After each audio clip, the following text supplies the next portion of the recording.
whether it's temporary or whether it's something that will stay, is to start to build the sacred space, the yoga deck, the ecstatic dance, the ceremony space, Maloka. There's so many names for it now, so I just rattled off a bunch. But yeah, you need to have your central gathering space. You have a place for people to sleep.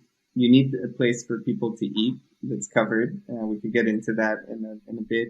But also the number one for me was to create that space, the magic space. Most projects I see start with some kind of structure where, call it a clubhouse, a base camp, whatever. It's the place where you have the kitchen and a roof and everyone can meet, and the sacred space, either connected to it or separate. That's up to you. With those three things, you have a place to sleep people, a place to feed people and gather them, and a place to put on your transformational experience. Could be a grass field, it's fine. It doesn't have to be a massive structure. But that space has to be consciously designed to provide transformation. It has to leave people in awe or have a certain sense of containment if you're in a forest or woods. It doesn't necessarily have to be some like cliff overlooking the ocean.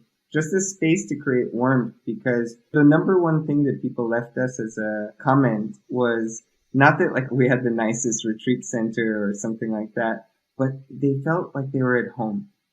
And the staff and the place and everyone who worked there, they felt like we were a family. Not like they're going to stay at some place that just took their American Express. And that's really hard to explain to someone.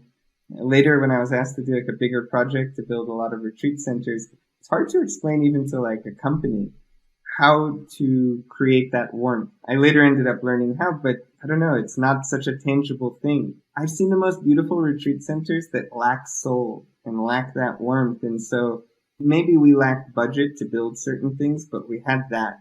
And how the space is designed to amplify that and contain that, it's magic. Like it's architecture, building, land stewardship, certain tree that can hold an energy of a group. So around that tree, you make a space.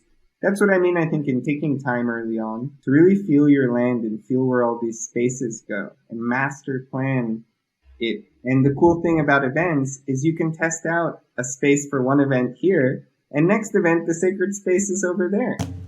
Before anything is like built,